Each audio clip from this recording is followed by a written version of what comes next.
Hi, I'm Ben Rolnick, and I'm here with my great friend Jynnette, and we're going to be doing a little interview. So are you ready? I am ready. Okay, good, good, awesome. So first thing that I want to ask is, tell me your story. You know, you're here in LA right now, but what brought you here, and what brought you to do this spiritual work that you're doing right now? Okay. So, my story of my journey here to LA starts back in Florida, um, That's where you were born? where I'm from, Orlando, Florida. And in general, my life growing up, it was bittersweet, I would say. Sweet in that my home life had a lot of love.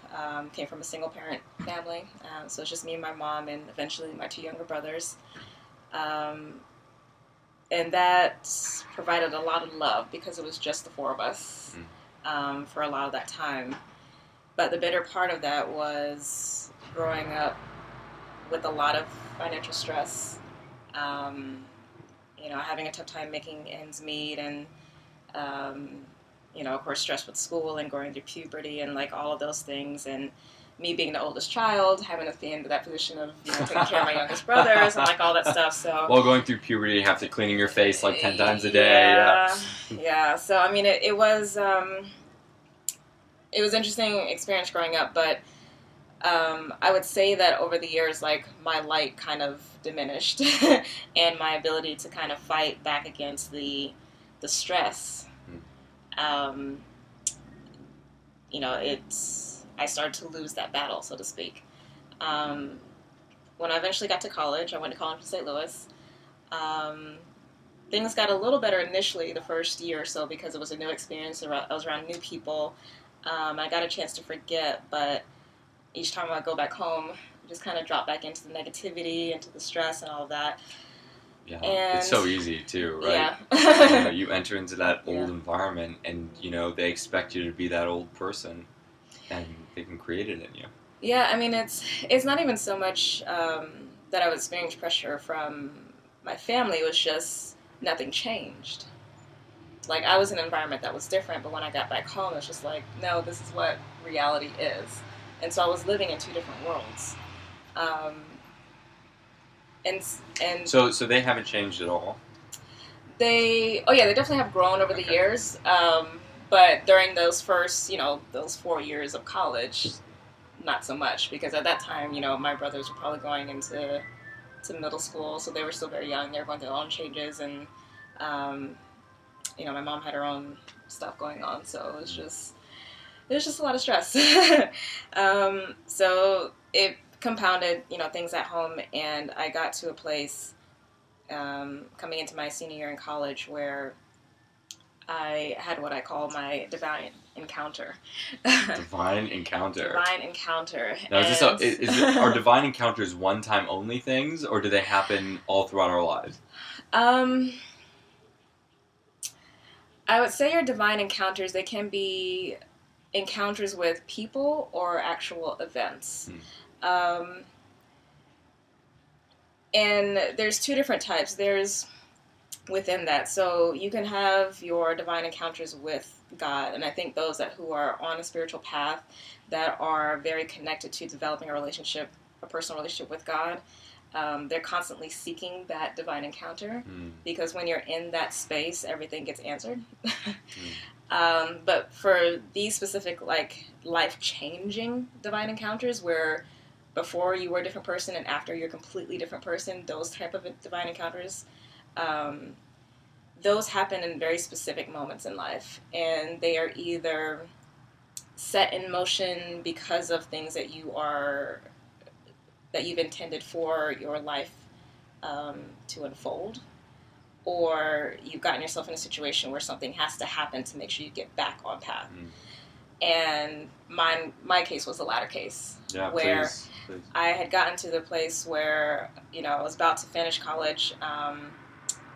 And well, essentially, what happened was I remember sitting in my dorm room, and my door was closed, and I was just sitting there on my bed, completely drained, had no energy, and just mentally tired. Like I really, like, there was almost no, there wasn't even an issue of like a will to live. It was just tiredness. Like I was drained.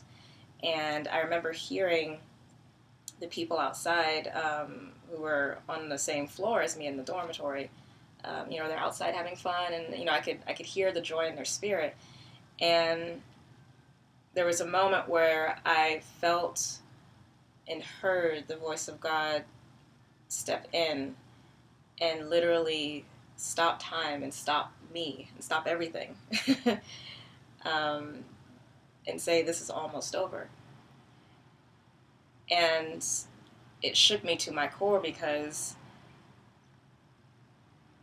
I realized, like, the clouds kind of parted, and I realized, like, this chance is almost over that I've been given to consciously become the person that I'm supposed to be instead of being a victim of where I came from.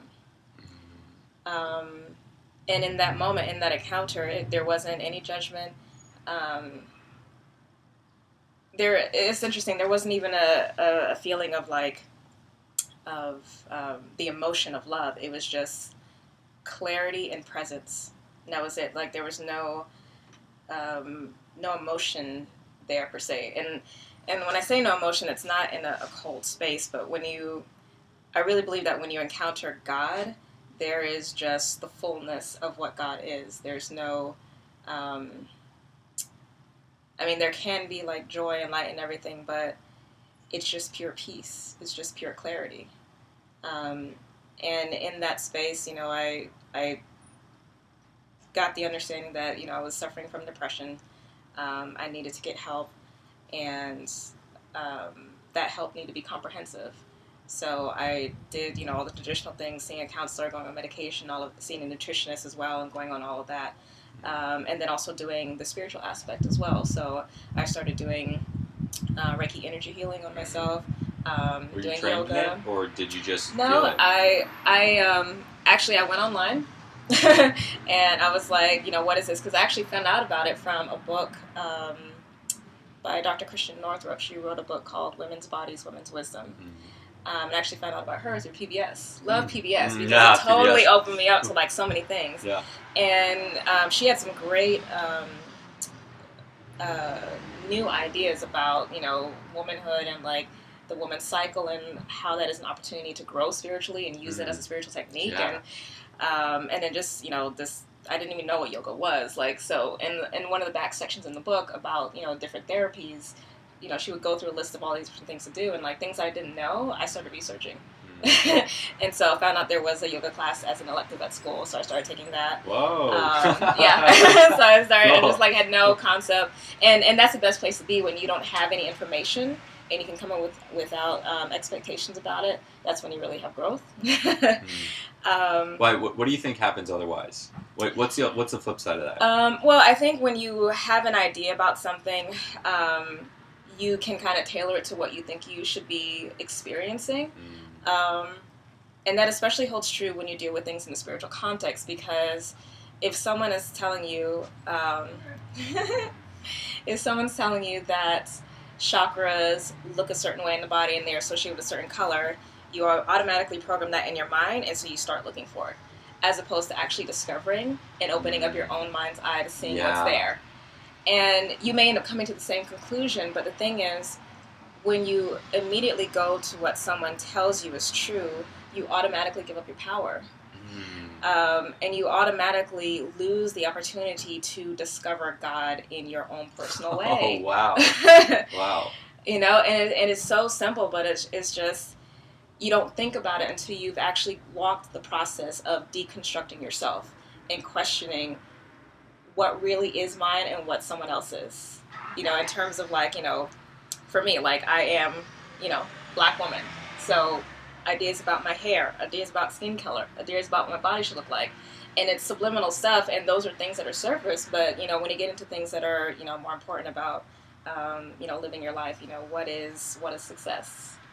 What is wealth? What is health? Yeah, right. What is love? What is relationship? Yeah. What is God? What does that relationship look like? And that's the most controversial because everyone has such an emotional attachment to what that's supposed to look like in the right way it's supposed to be. And when you're not around people that have truly had encounters with God and really have a real personal relationship with God, and they're more about they're caught up more so in the practices of the feeling of trying to recreate the feeling of God. So going to that, so I mean, it's interesting that you're saying the practices to recreate the feeling of God, because when you said that to me initially the other day, one of the things that I was thinking about was empty, hollow practices, right? So like doing your puja, doing your ritual, but there being no feeling there, right? But what you just said, is that what you meant? Is that that's did you say part of something it, else? but there's also that sense of being very clear that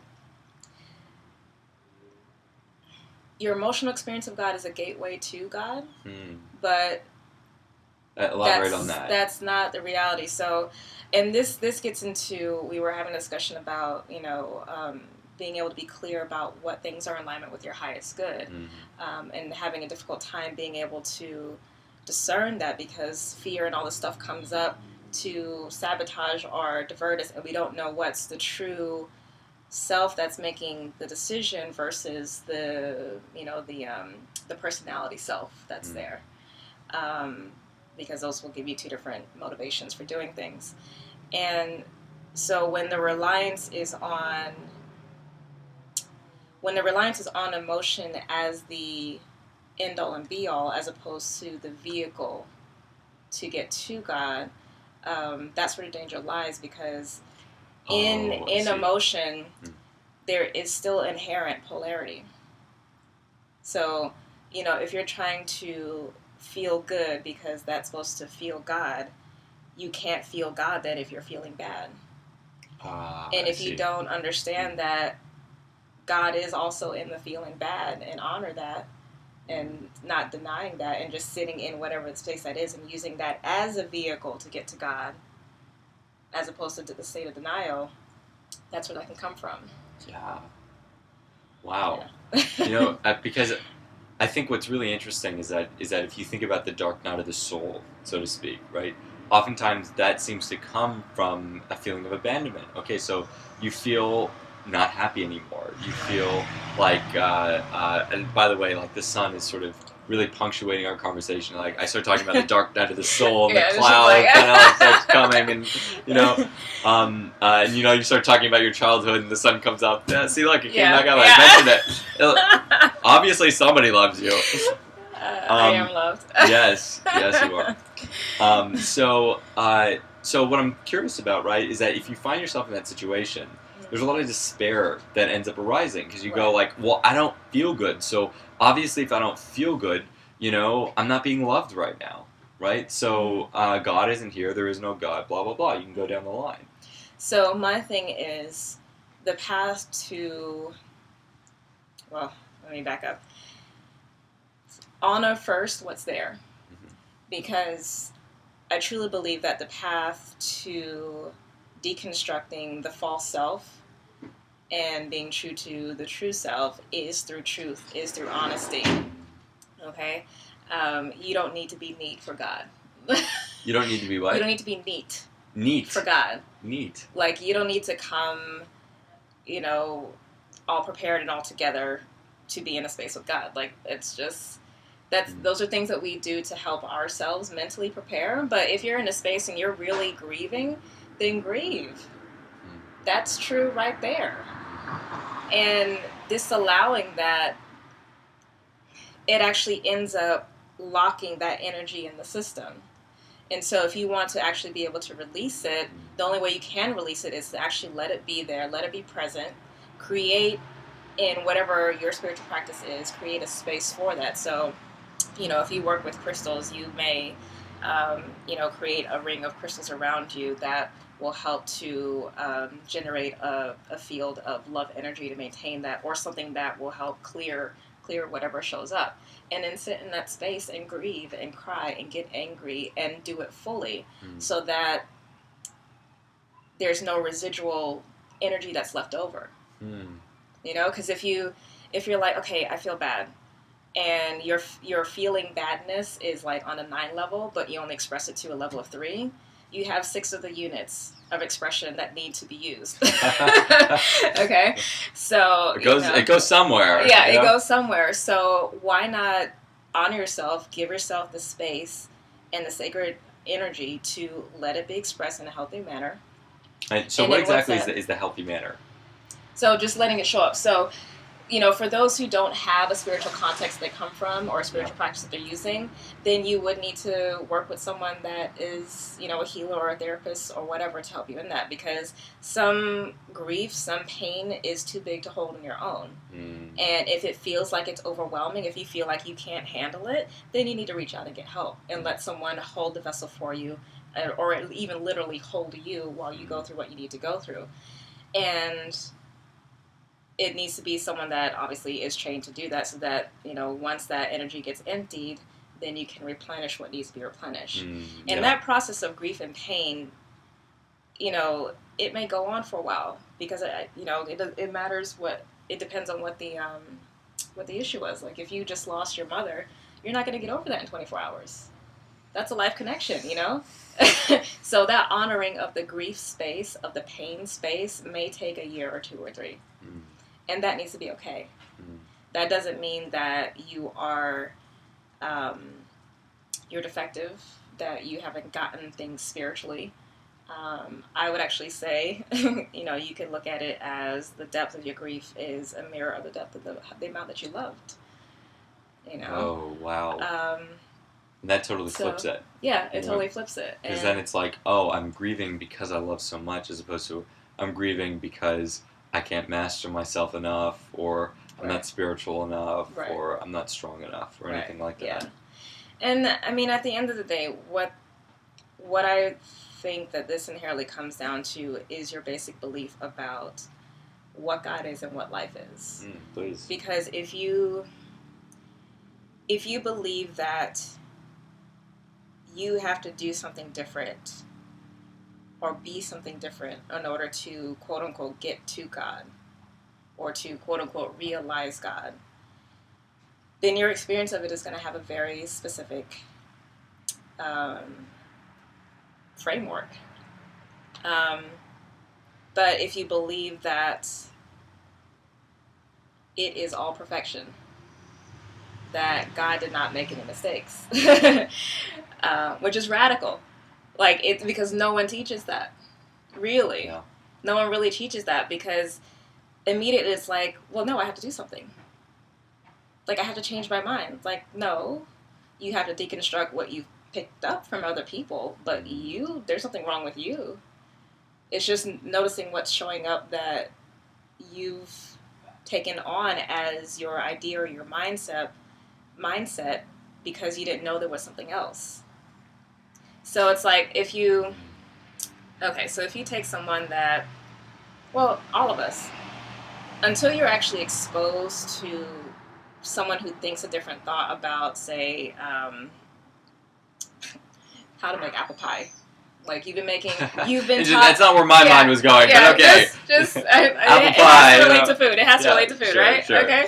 So in your family, in your community, everyone makes apple pie the same way. Yeah. And there's no right or wrong about it. It's just, that's the way it is. That's the harmonic, that's the mindset, that's apple pie.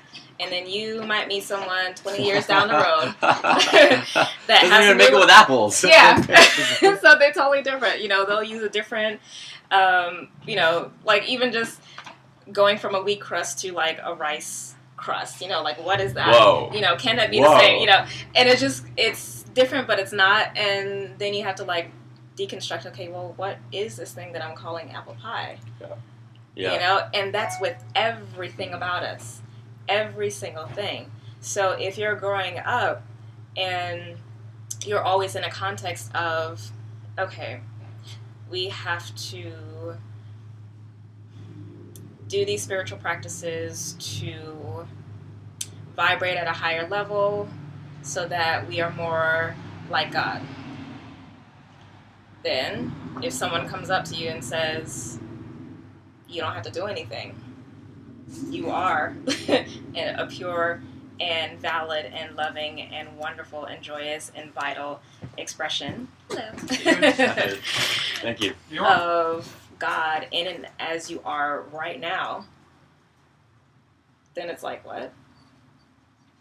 Then what do I do? Yeah, it's so interesting because it sets up so many things, right? Like we can follow this in so many paths because at the same time, right?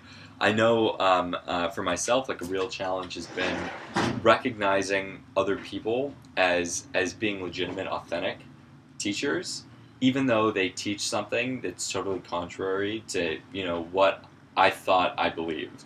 If that makes sense, Yeah. So for example, I'm a vegan, right, and I believe in that very much. So to go and dismiss someone for not being a vegan and saying like, oh, you're not a vegan, so you obviously can't be spiritual or something like that, right? Totally misses the point of what you're saying. That there's so many ways of doing it, right? And by not accepting that, right, we basically get caught up in dogmatism. And dogmatism has been the bane of all spirituality and religion forever. Yeah. I mean, that's why so many people are atheistic today, because they've had dogmatic experiences with people who, instead of being spiritual, were just dogmatists, right? And they ended up turning them off. Right. Because nobody likes that. Yeah, exactly. And it's just, and all it is just the experience of God. And so when you are around people that do just experience God, you'll notice and you'll feel that your efforting drops away. Yeah. Like you automatically drop into the now moment. Whoa. You stop thinking about what you have to do, or if you put enough change in the parking meter, or all that stuff drops away when you're really in the presence. Not even in the presence, because you're always in their presence, but in the experience, the conscious experience of God. And it was interesting. So what was the name for the process that you described in the beginning? Divine moments or divine encounters. Divine encounters. Divine okay. Encounters. So so they are specifically those things that literally change you from who you were before and who you are after that moment. Like you are two completely different people after that instance happens. Yeah. Okay, because you were also saying that part of it is also that day-to-day experience too, right? But the main part of it is that transformational moment. So it depends on the person. Okay. And so for that particular encounter for me, that had to happen because I was getting off. I was going to be missing opportunities that would have helped me for my specific purpose for being here. So that's why that occurred. I don't believe that you need to have a traumatic experience to have divine encounters. Okay. That's not a necessary component. Or do you have to have a heightened experience, so like traumatic or extremely joyful, or you don't even have to have any heightened state? It's as many different people as there are. That's how many instances it's going to be. That's the thing. It's because, some people, it may be just a very soft moment that they're just sitting out on the porch in the middle of winter, and something just gently shifts in them, and that's it. And it's always going to be related to their purpose for being here. We all came in with a choice for what we wanted to experience with this life. So for me, I came in with a very strong intention, well, a couple, but a main one for living this human experience fully. And when you're in a relative universe, you experience things when there's more extremes. So when you can go from trauma to joy, the experience of that human life becomes fuller, or it seems fuller, if that makes sense, because you have a wider range of reference. It's like if you're trying to understand what green is, it's easier to understand the color green if you have the color red there as opposed to the color blue. Because blue is a Interesting. little closer to green, so Yeah. you can still see it come through, but they're still very close together on the spectrum.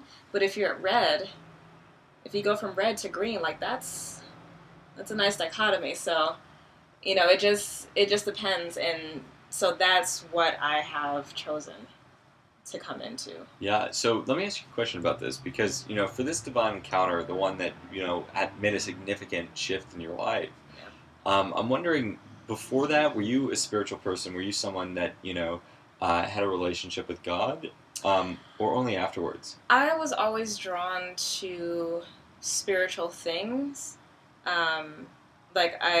My family was actually Seventh-day Adventist, and then my mom actually became one of Jehovah's Witnesses. Oh, wow. So I went into that process, and that was actually interesting for me because it was the first time I was like, part of their beliefs is that there's like 144,000 that get to go to heaven and be with the angels and all that, and then the rest, after Armageddon, they actually live on a paradise earth as perfect humans. And I remember at that age in middle school being like, well, I don't want to be one of the 144,000. Like, I don't want to go to heaven. Like, I want to be here. Like, I very much wanted to be and have this experience. Like, I didn't want to escape from humanity. That's very Echelon of you. Yeah, there wasn't, like, even though I was suffering, the concept of what humanity is, I love. So there's nothing in me and that's like, I need to run from this or get away, if that makes sense. Like, there's no rush to, like, process further, even though I have processed further because I came back. But it's just, yeah. So anyway, but even from then, I definitely had an affinity, but there was still not a spiritual context that showed up. Like, it was more book learning. So, yeah, I mean, I never really had an emotional or experiential relationship with God. It was more of an intellectual, like there's a word, theological experience of what God is. But even then, like, I really didn't, like, take the time to, like, sit and meditate and think, like, okay, what do I believe? Because it was just, like, the context that I was in. Yeah, but see, this is one thing that's really fascinating, because you open up kind of talking about this, that we need to sort of find our own beliefs, our own ideas about things, and not just sort of rely upon what other people have told us. Mm-hmm. But see, one thing that's really interesting about that, especially in relationship to God, is this whole idea of getting it wrong, right? Because I think that, like, the anxiety about figuring things out for oneself is not that you're going to discover some great truth. It's more that you're going to discover that what you find is in conflict with what everyone else has found. Yeah. And now all of a sudden you're outcast. Yeah, that's the thing. So, I mean, the thing about that I'm curious for your perspective on is what do you do at that moment? Because, I mean, the philosopher Immanuel Kant said, enlightenment is the courage to follow your own reason. And I feel that sentiment in you. And that part of it, I'm glad you brought it up, has only come recently in the last few years. Because, well, there's two parts of this. One of the great gifts that my father gave me when I was younger was I was proselytizing to him about my religion. And while you were younger? When I was younger, yeah. Because that's how part young? of the concept. Like 3 years old? No, you're like in middle school. In middle school, okay. Yeah. And what was interesting about that is he just very, clearly shot it down and was just like, people will tell you what they believe because that's what they've been told, and it's just, kind of like the mass consciousness and the importance of questioning everything. So I've, on some level, always taken that to heart because I think it's important. Like, the 3 most important questions or words that we have in our language is yes, no, and why. Asking why. Yeah. So with that, why is why? because it's a door to deconstructing what's been. I shouldn't say deconstructing, but it's a door to shedding light on what's always been happening, to make sure that you agree with it truly, as opposed to just agreeing with it because everyone else is agreeing with it. So, social proof. It's, ultimately it may or may not actually change your beliefs, but as long as you're in a place where you can make a conscious choice, it's always a much more powerful position to be in than to just go along with the flow. Yeah, that power. Right. Power. That's choice. beautiful. But with that, it has definitely sent me on a journey of wanting to find others that had similar encounters with God, so to speak. And, in my process of self-healing, as I've developed a closer and closer relationship, and I've been exposed to miracles and revelation and light that's happening, I've been seeking that out in others.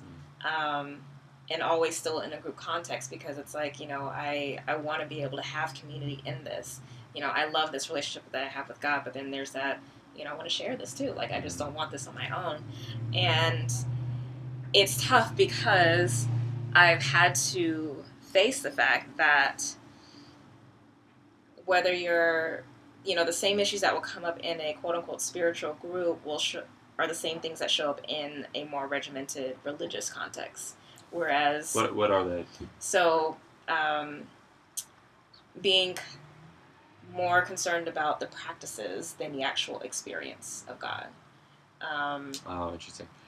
But does that include, like, rules? Like, for example, like, you can only wear white on Sundays, and, you must walk backwards to your front door and open it behind your back. Like, it's all the protocols, all the stuff, all the systems that come into the system that someone else started because that was their walk with God, and because everyone wanted to emulate that experience and be like that person because they saw power in that and they wanted to align themselves with that idea, and they start taking on the outer forms and missing the mark. Yeah, missing the mark. That's the stuff, because it's like, if I'm... for instance, like, if you were in a group that, like, had a spiritual leader, and there are certain, like, ways of being for that place. So, like, everyone has to, like, sit on the mat. Like, no one can sit in a chair because you have to... That's the way we were supposed to be sitting, and, all that stuff. And someone comes in that really has, like, hip issues or knee issues, and they need to sit in the chair, you can immediately feel the energy around it, like, oh, somebody's doing something different. Yeah. And, like, that stuff comes up, and it's Totally. so ridiculous. Yeah. It's so ridiculous because it's like, where's God in that? I mean, and there is God in that, because that's, the human experience, but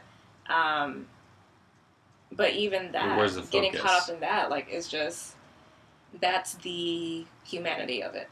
That's not the God of it. Yeah. That's not the spiritual of it. Yeah. So that's been tough. But what I finally made the decision to do, and what we've had this conversation just recently about, is to stop searching for someone else to validate the experience, because I don't search for someone to validate the experience that I had, my divine encounter. So why would I search for someone to validate the growth that I have in the relationship that I have with God, and the wisdom and the revelation that I have now? Instead of becoming a seeker, becoming a finder. Yeah. And a teacher. Yeah. Because I know, you have plans in the works for, building this sort of community and for doing your work. So I'm wondering if you want to say anything about that. Well, one of the main things that I'm drawn to, because it was an issue for me, and because I've developed mastery in it, now I feel like I can actually give it back, is creating community. Because for most of us who are consciously working to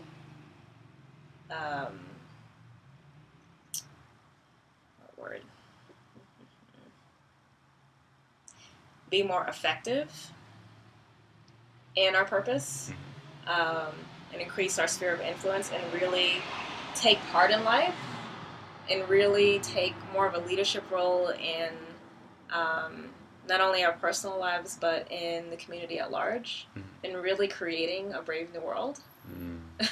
Like there's except not Brave New World. Yeah, like we literally are in our new world, and we are the generation of leaders. Like it's not someone else's thing to do. Like we have the joyous charge of being able to do this if we choose, and whatever context that may be. That may be creative endeavors. That may be whatever. But I find that for us, we tend to be very isolated. So, why do you think that is? Well, it's difficult to find other people that are willing to look at themselves and be honest, and to go through that process of deconstructing what is the what are the beliefs that they've taken off from other people as opposed to their own true self. See, this is the thing, is that I don't believe you on that one. And I don't believe you because I feel like you're like me.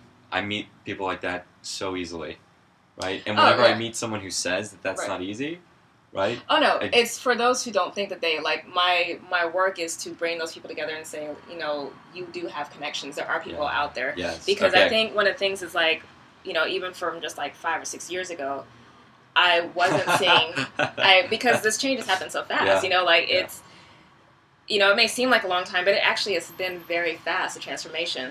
And when you haven't gotten to that place of your own personal power, it does take a while for you to start attracting and seeing those people, because you kind of are a new person that's stepping out into your own light. Yeah. So, or if you haven't necessarily even gotten it yet, you're not even that person yet stepping out. Right. Yeah. Into the darkness. Right. So it's kind of the thing of like, if you're just wanting to find a mentor, finding someone that is like you in some context that you can relate to, that you can feel like, I'm not alone in this. Yeah. So, of course, yes, it's not true that you're not alone in it, but until you actually have the experience, it's hard to believe it. Yeah. Which goes back to God. It's hard to believe God until you actually have the experience of God. Well, but this is part of what I'm saying is that oftentimes, like, I meet a lot of people. For example, at USC, I met a lot of people who were very philosophically inclined. They were interested in the deep questions, like, what does it mean to live a good life? What does it mean to be happy? Like, what does it mean to be connected to things? Right? What is good? And or the good, true, and the beautiful is really that's like the trifecta. And, I like that. Yeah, right. Yeah. And the chocolate. Yeah, right. Yeah. It's all in chocolate. Like that's like it's true because it's there. It's good. It's delicious, and it's just beautiful. It just like shines in the light. So, I would constantly meet these people, right, who were extremely deep. And they would always say, like, this place doesn't have anyone like that for me, right? And oftentimes what I found was that, it was their own conviction that this place didn't have more like-minded people, which led them to close up and not to open up in front of people, that led them to sort of be isolated. Right. Right? It was a self-fulfilling prophecy. Right, exactly. Whereas, the reason why we met was because instantly we were both two people who were like, this is my truth. Here it is, right on the table, right? And the thing is, when you walk around like that, you meet other people who are offering the same thing. And then you go, that's it. And then you connect, right? Whereas the thing is that if you're guarding yours so close in, then, that person who might be your best friend will never meet you because you don't offer them anything. Right, yeah. And, that gets back to the belief that you have about life. Yeah. Do you believe that this life is about, competition and, there's not enough for everyone and all that stuff? Or do you have the belief that everything really does work for your good? Yeah. Yeah. And I'm a firm believer that who you are will be reflected to you. So if you're not liking what you're seeing, the problem's not out there. Is there a problem? It's inside. So focus always within. Deepen that relationship with God. And go from there. So you just said deepen that relationship with God. So how do you do that? So it would be different for everyone. For me, I like to journal and I like to do a lot of dream work. So a lot of times I will set in mind before I go to bed something that's on my mind or on my heart, and just ask very simply that either through the dream state or as I'm waking up, to give me the answers that I need. And it's really that simple. Yeah. Like I found that's that what Einstein and Edison did. Yeah. I found great. that I've had to really just make it be simple, because when I've wanted to bring in complexity into my life and into my practice, it's been more to give something for my mind to do, and not a way to actually replenish my spirit and to charge my spirit, because it takes a lot of energy to hold the harmonic of this different mindset, because it's not something that is matched per se unless you're around people that are like you. So initially, especially when you're starting on a path of really like self-mastery and conscious living, it's very important to have around you people that are like-minded and are positive and are joyous and and have a lot of vitality, because it gives you energy.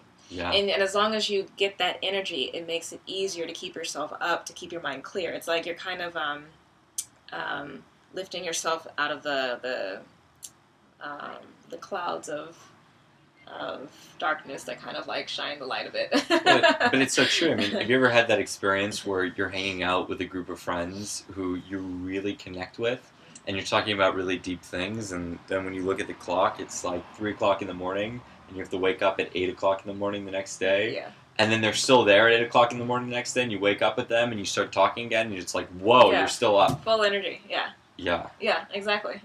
And that's how it should be. It's like, and that's how the experience with God is you are replenished, you're not depleted. Yeah. That's another good way to tell you're if you're replenished and not depleted. Yeah. Yeah. And that's a good way of telling what you need to do. Yeah. Because you feel like when you're doing the right thing. So Mother Teresa said, so someone asked her, how will you know that you're doing what you're supposed to be doing, right? And she said, you'll judge it by your happiness, right? You'll judge it by, I know you were saying earlier about like, this happiness, sadness thing, but you'll judge it by your feeling of grace and ease. But, see, this is Yeah, something... I think that's the thing, grace and ease. Because, I mean, there's nothing wrong with the joy and happiness and all that, but it's that effortless flow. Like, when you, like, hit your stride, like, if you're running, or if you're in a yoga practice, like, when you hit that spot, and it's a sweet spot. It is. And, one thing that's really fascinating about that, right, which I'm just thinking about right now, is that, when you've hit that spot, right, but I'm just thinking that, there are some things which really great people, really great, human beings have achieved and done, which we very much respect, which weren't always graceful and easy, right? I mean, look, the whole civil rights movement, for example, not at all. Right? And there are countless examples throughout our history, both American and throughout the entire world, where people were doing things sort of against the grain, right? And one thing that I'm thinking about right now is if maybe there's something else to it too, besides just the grace and ease. Maybe it's that it's an internal sense. It's like an internal compass. Well, because I love grace and ease. Yeah, no, I do too, and I get what you're saying. So, in order to change, there does need to be effort, and it's just a matter of degree and context. So, if it's just a matter of changing your mind about, okay, I want to wear black shoes instead of white shoes, that's just a change of thought, shifting a focus. It's not really requiring much energy. It's not really involving anything else. So taking that a step further, when you're doing personal development or healing work, the stakes will get a little higher, a little deeper. They'll require a little bit more energy because you'll have to change your mindsets. You're working on emotional issues that may or may not be there. You may be working with physical... May or may not be there? Yeah, you might have emotional traumas from childhood that you have to deal with. I see that. There may be physical ailments that you're dealing with. So there's going to be a level of work within that that you have to deal with. Take that to family conflicts. Take that to community conflicts, country conflict, world conflict. So the efforting to change or shift polarity or mindsets will change drastically and exponentially based on the context. So if we're talking about, you gave the example of the civil rights movement, that was having to shift mindsets and rules and regulations and ways of being that had been in place for years. Yeah. So we're not only talking, individual consciousness, but we're talking about group consciousness, which is very difficult to break. Oh, yeah.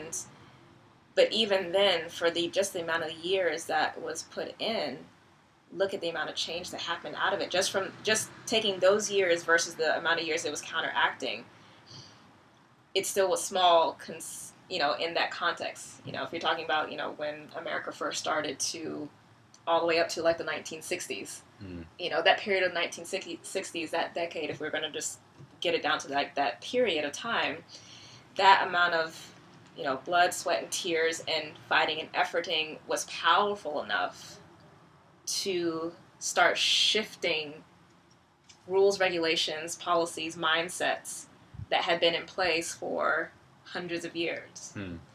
So imagine if a group of people got around this energy of love and peace and joy. Yeah. And really fought hard. Really put effort Fought into easily, that. gracefully. Fought easily and gracefully. Or whatever amount of effort that took, or however that looked. But even just did that for 10 years. Where would we shift? It wouldn't need to take 100 years, 200 years. Yeah. But this is what's so fascinating to me, right? Because now we're stirring up some stuff here. Because the thing is that when we get to this idea of effort, and we get to this idea of following one's own reason as opposed to the reason of the crowd, right? And we get to something like the civil rights movement, right, with a lot of adversity, right? The thing is that there's something basic in the human psyche, which is conformity. Right, and there are a lot of psychological experiments around this. For example, there's some famous ones like Ash line tests, where, for example, subjects would be placed in a room. They would have all these Confederates. The experimenters would put Confederates in the room, and the experimenter would draw a line on a chalkboard, 2 lines. They would say which line is longer than the other, and it was obvious that they were the same size, or it was obvious one was that long, right, and the other one was that long. So they said which one was longer, right? Something that you could never have mistaken. And obviously, all of the subjects said initially, well, of course, this line is longer than that line. They said the right answer, right? But all the Confederates around the room were told to say the wrong answer, right? And all agree on it.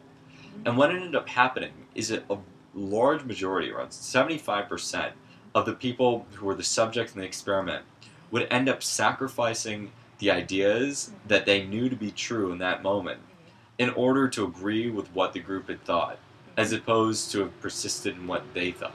Right. And what's interesting to me about this, right, because one of the things that you mentioned just now is this idea of effort. Okay, so the thing is that, if one of our ideas, one of our rules for things being graceful and easy is that we don't have to apply any effort towards them, right, then we might put ourselves in the really unfortunate position of just sort of going along with the crowd, going along with conformity, right? But then you said something earlier which totally relates to all of this, which is the divine encounters, right? Maybe the point is that when you give up that idea that you need to conform, and you give up that idea that you need your life to be non-adverse, then you can allow more of these divine encounters into your life. And I'm just wondering what your thoughts are on that. Well, and it's a very interesting thing because I immediately go to who the 25% were and be like, were they speaking at all? Were they maintaining their truth? Because for those who are standing up on either side of an issue, someone has to say what their truth is. So if you are wanting to... Let me backtrack. Conformity happens when you start taking on the beliefs of others versus what's truly there with God. So at the end of the day, this is always about you and God. Always about you and God. So if the focus stays on you and God, you won't get hypnotized because you'll begin to think clearly. You'll begin to think critically. You'll begin to question, is that really true? So if you take that away from yourself, then yes, you're going to follow what everyone else does. You know? But yeah, I mean, there is going to be the group consciousness, but everyone doesn't follow the group consciousness because there are those that have a call to something greater than themselves, however that's going to look. And, you know, it might be Martin Luther King, a person in the extreme context, but it would be also those who just volunteer and just hold the space and represent equality in their own personal lives. Might be you. Yes, exactly. And that's the thing. It's like, we are shifting from a hierarchical power structure to one that's more level. So you are going to notice that people in your everyday life are going to be displaying more leadership qualities, so to speak, because there's that inner self that's like, you know, what's been happening is not feeling good anymore. Like, something's off. Like, I can tell something's off, and I'm starting to search for something different. And you're going to start seeing more of that shift come from the bottom up instead of from the top down. Okay, but see, this is fascinating, leading back to what you were saying about, you know, abundance versus scarcity, about thinking like, oh, well, there's enough for everyone versus like, I need to take it all for myself. Because one thing that was really interesting is that my brother was trying to do this movement while he was in Berkeley about organizing all these grassroots community service organizations. And one thing that really disillusioned him, what he found was that they didn't want to unite with one another. They all wanted to do their thing and have their voice being heard.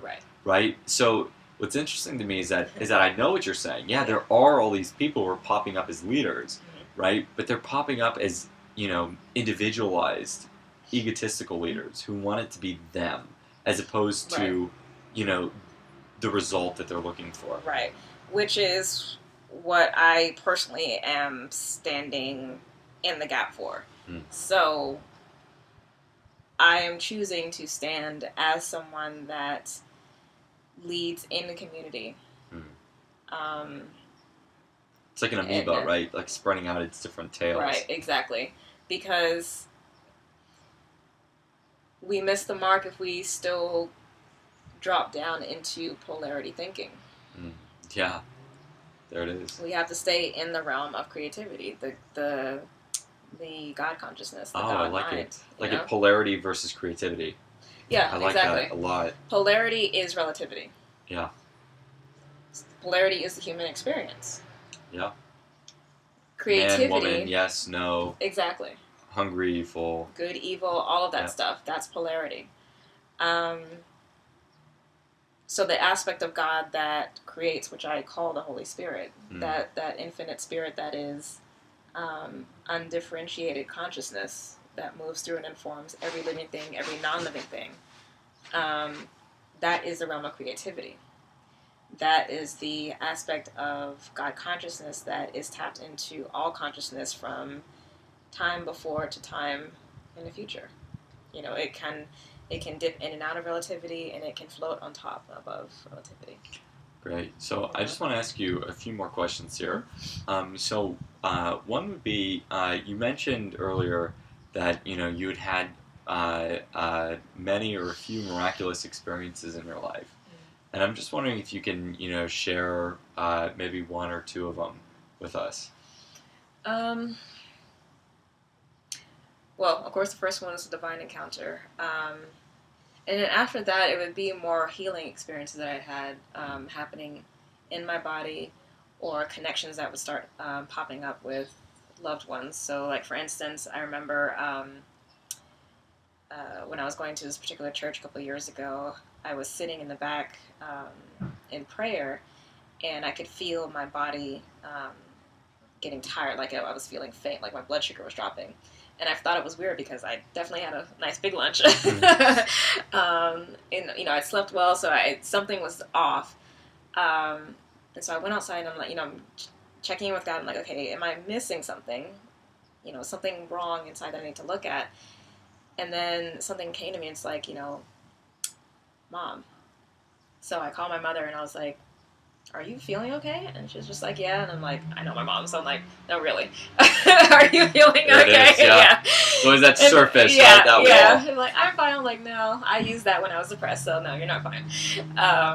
And she was like, well, I'm feeling kind of tired, like weak, like, her blood sugar was dropping. I was like, have you eaten anything? She's like, no. And I'm like, okay, you need to eat something because I've gotten to the point now where I'm so connected that I'm actually feeling what you're feeling. Wow. So if it's that serious that I'm feeling it, then we need to deal with this. So I was like, get some crackers, get some juice, whatever you need. To do, Get an IV drip. Yeah, right. Because I need to not be fainting here because you're fainting back home.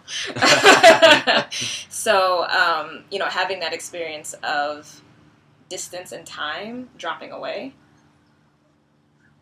because the connection, because there's no space between me and you. Like, it's really just the one soul. So being really able to pick up what's happening immediately in someone else's body, like, that started to show up. So, like, when people were feeling pain anywhere, like, if I was doing any energy healing on them, like, I would have my hand on my knee, and then, like, I would just intuitively know to move to different places because I would get instruction coming in that that's where I need to go. So, like, that started to open up for me. Sometimes when I'm sleeping or in my dream state, if my spiritual guides will actually come in sometimes and do work on me, on my energy body. Most recently, there was like some type of energetic tear, like on one of the meridians, and they like repaired it, and I was just like, oh, that's interesting. And perfect. Came in, came out, and that was it. Yeah, so it's just like, and like this workers. Exactly. Yeah, I call them my spirit fam.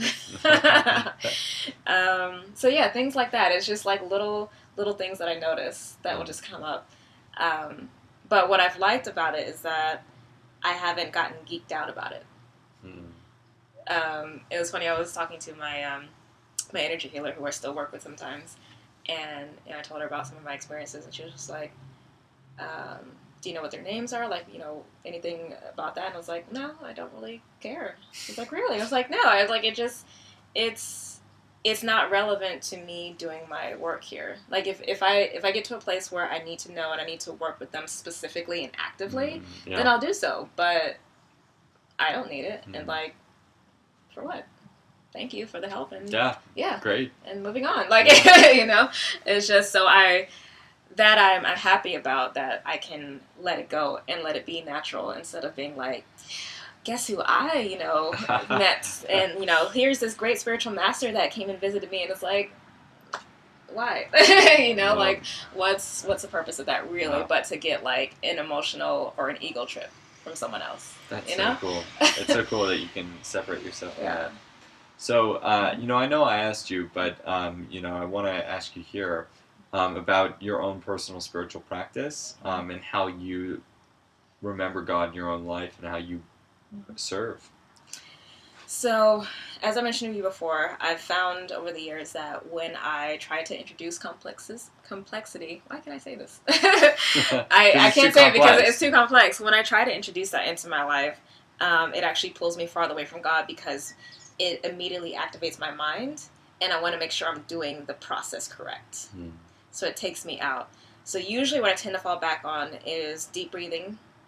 And it will just depend on whatever the mood is. So sometimes it might just be breathing in and holding for a very long time, and then exhaling, and then doing that a couple times. It may just be journal writing. It may just be sitting quietly and literally just focusing my mind, which I've been able to do really well now. I can really just stop all the distractions and center in very easily. Like, it happens much faster now. Sometimes I'll actually do some sound toning in my body. So I will either mentally imagine the tone, or I'll hum the tone, or I'll verbally sing the tone, and just see what shows up in the body, and just let music happen, and let it readjust the frequency of my mind to calm it down to a still place. And then, God comes in. So, I might read the Bible. I might watch talks from different spiritual leaders or people that are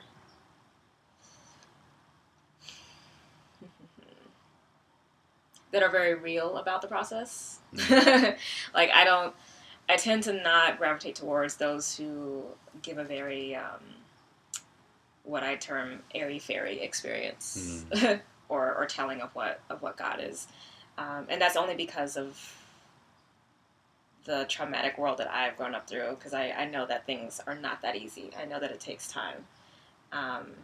So, like, even for me in my own personal walk with being healed and walking out the healing from depression, it still took a few years to happen.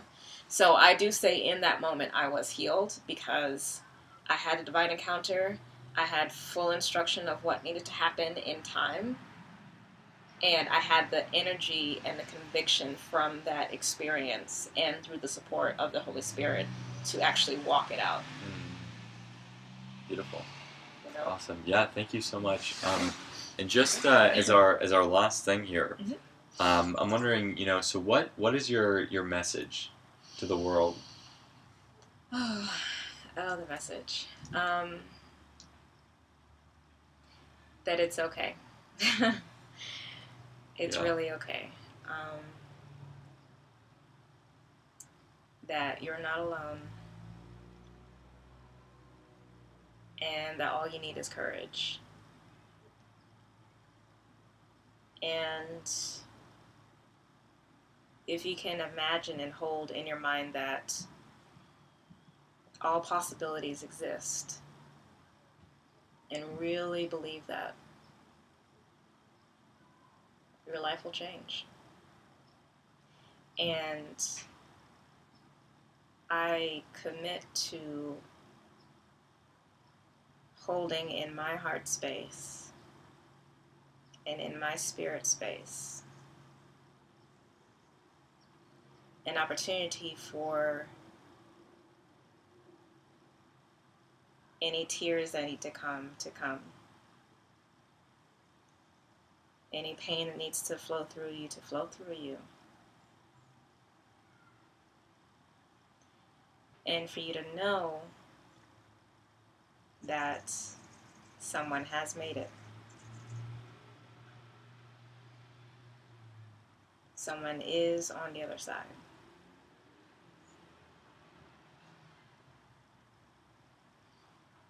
And I seal this intention with love,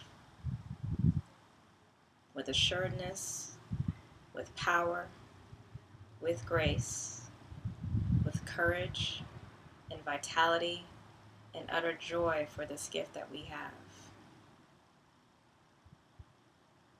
This is supposed to be fun.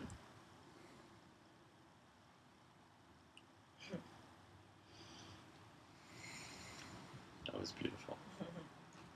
Thank you so much. Namaste. Thank you. Thank you for watching. Watch this guy. Changing the world over here. Changing the world. Changing the world together. Yes. Yes. And join us.